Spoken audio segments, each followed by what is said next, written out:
for a confessed child molester. Stay with us. It depends on what is going on entirely and what you mean by sex. NAMBLA, an organization that I've been battling for years. It stands for the North American Man-Boy Love Association. Their goal is to lower the age of the sexual consent laws. Tonight, one of their members is one of America's most wanted. Reporter Brian Karam has this story. Police say he is a mysterious figure who befriends young boys in video arcades before he molests them. He has a long list of aliases which has confounded police, and he has an even longer list of arrests. Police believe his name is Stephen David Lewis, but they're not even sure of that. In fact, when I arrested him, that's not the name he gave to me. When I was about to place him in the county jail, he told me that the name he had given me was not his real name. He's a very brilliant man. He's very quiet. This man is extremely deceptive.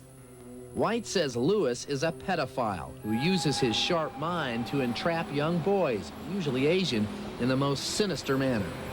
Mr. Lewis would go to the places where he knew that susceptible children would be in attendance. The video game parlors. He'd get a bag full of slugs, and he would feign not knowing how to play the video games.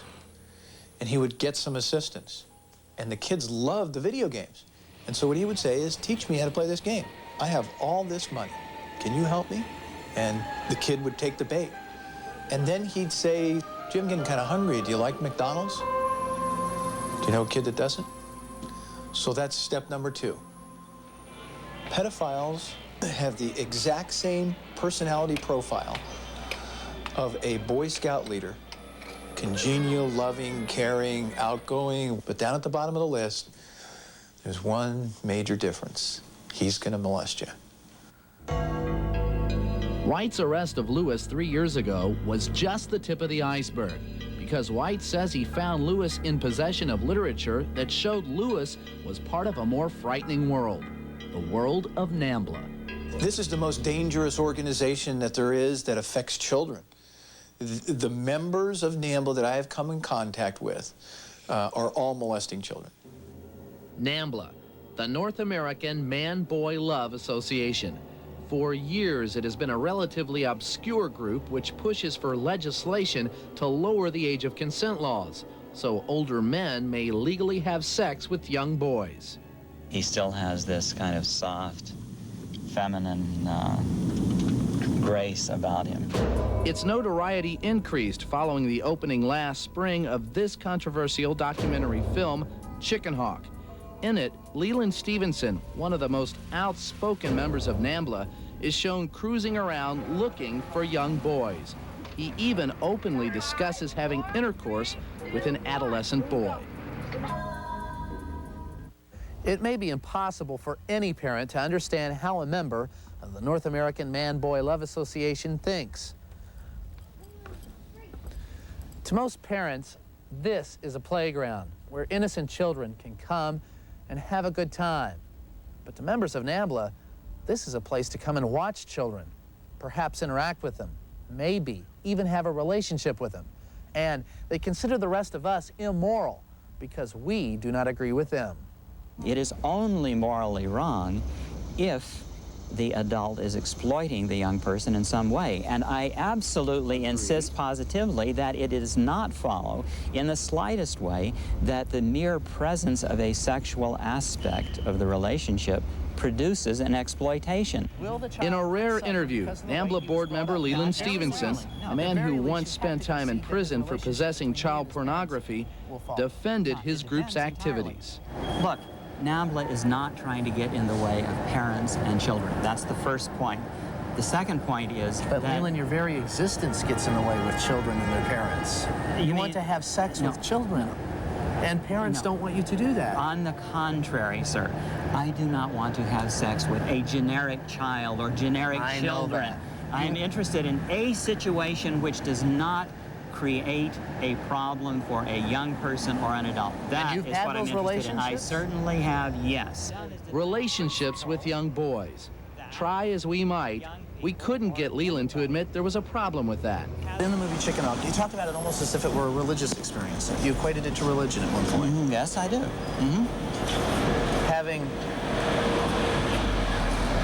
Having sex with an underage boy to you is sometimes a religious experience? Why don't we clear up what we're talking about to start with, okay? Okay. For me... Well, that's a simple question. Yes, that's a simple question, and here's the simple answer. The simple answer is that religion suggests that everything is connected. Sex is something meant to be beautiful, fundamentally joyful and wonderful, and we've made it a thing of shame, guilt, and fear.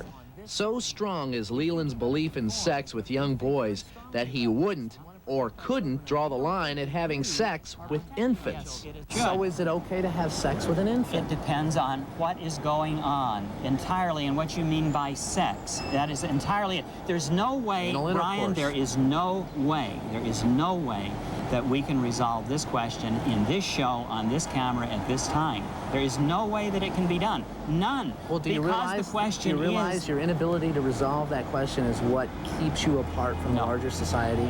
That what I'm saying is that the greater society says, on this point, we think you better conform because we think very strongly about this. We want to protect our children, and we don't think that you are protecting our children. Yes, it is precisely on that point that we would disagree. That organization is probably one of the most dangerous organizations in the United States.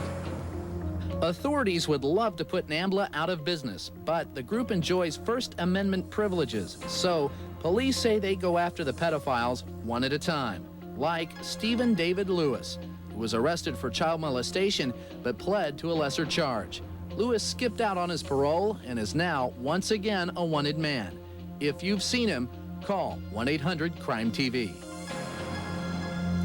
Most people have no problems with sexual relationships between consenting adults.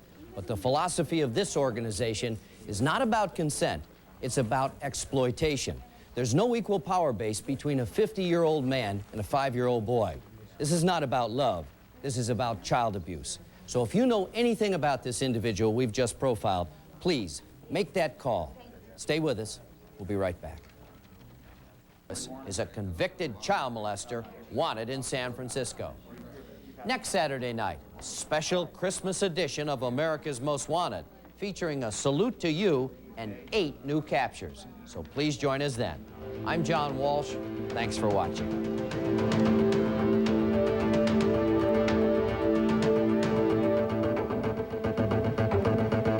Coming up on Eyewitness News Prime Time, former President Jimmy Carter is on another peacemaking mission. This time, his goal is to stop the violence in Bosnia. Plus, an officer in Floyd County loses his life while on the job.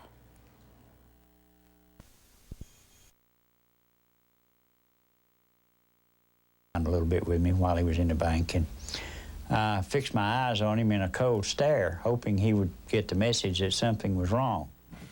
Hey, Bryce. Hey, Jake.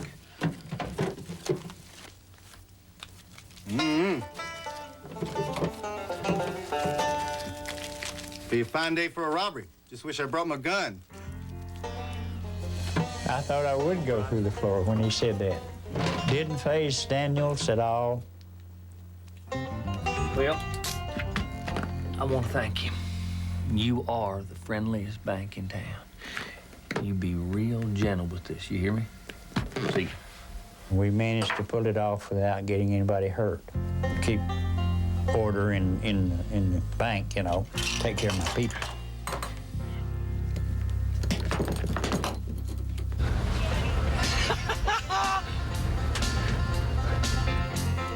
Can we do something? No. Are you sure? Go. Right about now.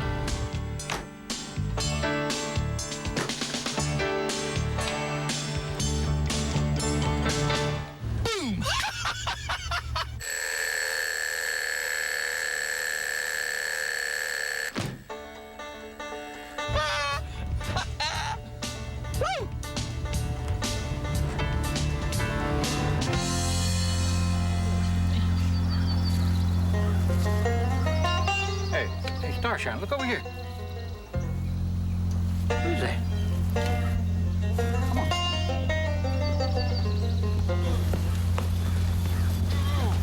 Chief!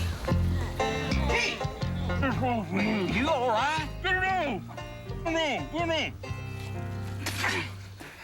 quit. Damn it, I quit. It was a very grueling time, very upsetting time, very degrading time for a lot of people.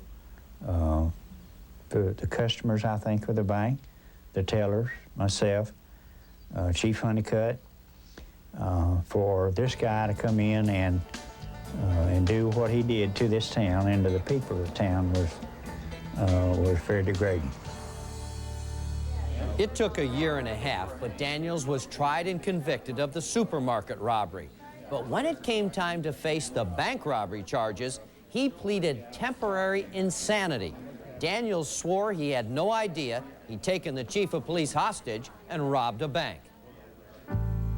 The jury didn't know what to believe, and a new trial was scheduled. On the way back to the Carter County Jail, Daniels wanted to visit his wife's grave.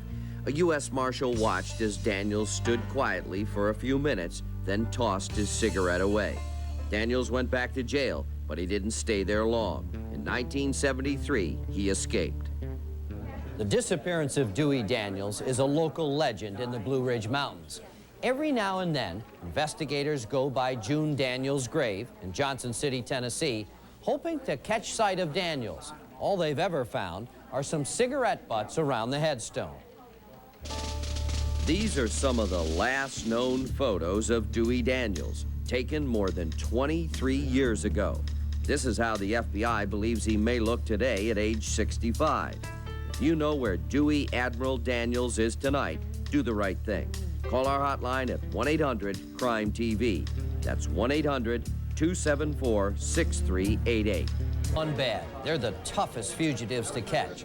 In the case we just showed you, Dewey Daniels has managed to stay on the run for more than 21 years. We've aired the case of another former cop, John Scadini, 4 times. We got close, but never close enough, until one day when Scadini went out to do a little shopping and became capture number 327.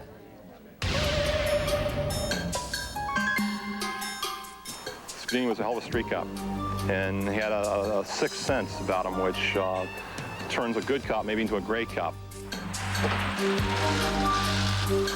Lieutenant John Scadini headed up the Davie, Florida SWAT team. You come with me, we'll go around back. Any questions? He was considered one of the best street cops on the force. Freeze!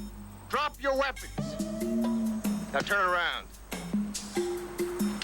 You have the right to remain very pissed off at me.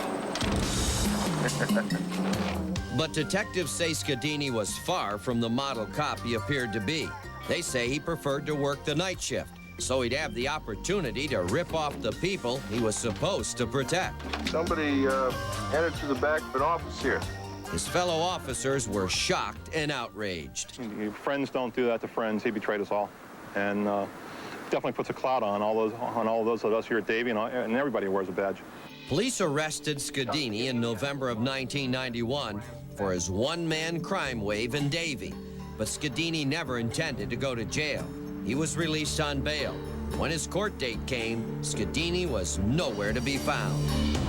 We aired this story 3 times, but Scadini's trail was still cold. Real John Scadini. It had been almost 2 years, and some leads did, in fact, come in, but none of them ever panned out to the point where an arrest was made. But just before Halloween, we aired the story again, and Ainsley Hogan was watching. He called our hotline and led investigators here to the Dixie Ford car dealership in Toronto. He and his brother told us a man who